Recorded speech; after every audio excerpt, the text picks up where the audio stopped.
Welcome to the 3x5 news, views, and reviews scribbled on index cards. We get in and get out fast, so keep up. I've surfaced again from the bunker I have been hunkered down in since the election to do this broadcast.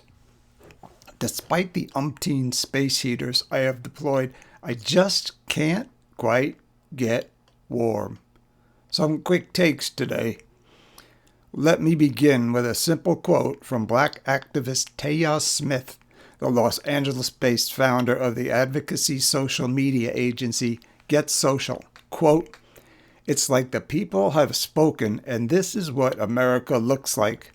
Yep, America's been unmasked, and it's not pretty." Next, know the old commercial, "I'm not a real doctor, I just play one on TV." I'm updating it to Trump's appointees. "I'm not a real Secretary of Defense / FBI Director. I just play one in the Trump administration." I can't resist one more dig.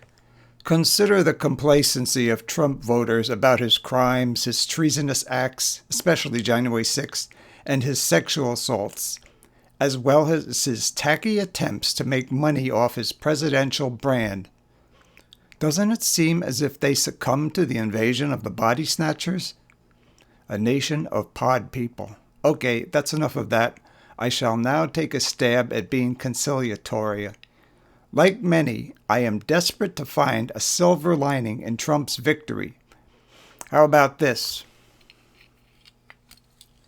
The first two Trump campaigns were primarily fueled by hate. It worked the first time, but not the second, and arguably not this election either.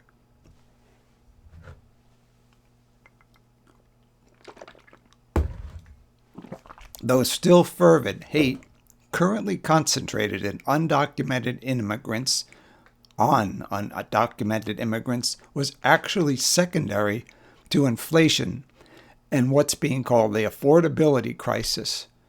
I suspect that without inflation, it would have been impossible for the Republicans to have won. I may be deluding myself, but I find it vaguely comforting that hate played a secondary role in the decisions of Trump voters this time around. In fact, it's tough to fault the rising up against inflation, even though the rest of the economy has been about as healthy as it could get in a capitalist system. However, due to their inability to move beyond emotion and actually exercise their cerebral cortexes, Trump voters faltered when it came to finding a solution. They failed to identify the true oppressor that has been crushing them, predatory capitalism. Instead, they voted for not only a rich grifter for president, but for the party of the corporate rich in congressional, state, and local races.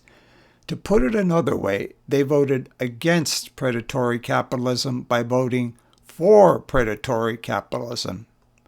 ChatGPT has some adjectives for that kind of behavior. Counterproductive, self-defeating, self-sabotaging, self-harming. Okay, that last one was a little too strong. On second thought, maybe not.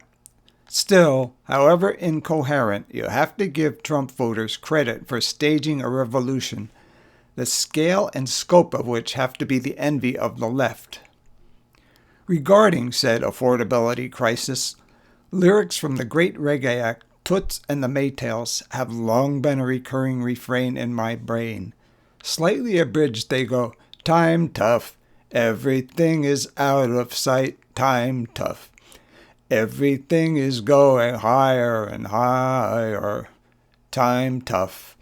In a capitalist economy, inflation can't entirely be blamed on the president or even at all. If it's Trump, we'll blame it on him, though.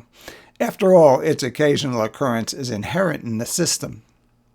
But ever since the Reagan presidency, when predatory capitalism was let off its leash, it seems to me that everyday prices, from food to rent to transportation to healthcare to childcare, have been set at a level designed to draw from incomes that are upper middle class and higher. I know I'm not saying anything new, but this reflects an aspirational view of the economy that ignores the reality of the working class and poor.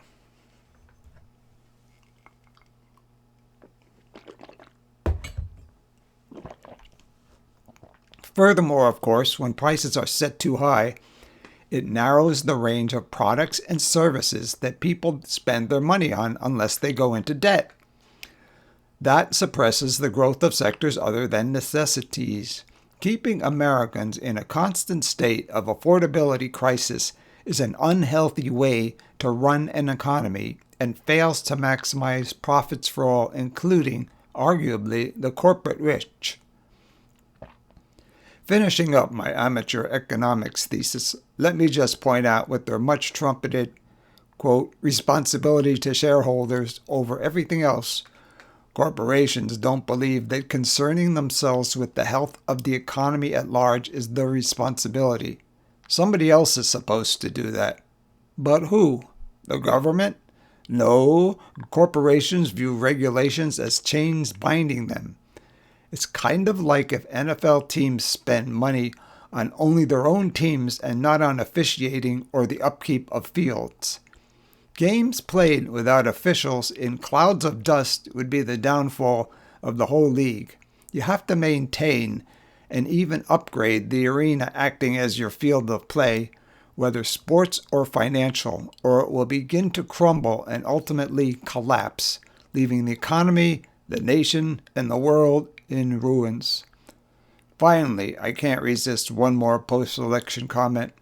Remember Donald Rumsfeld, George Bush's Secretary of Defense, among other things? No doubt thinking he was clever, he popularized the phrase, quote, don't know what you don't know.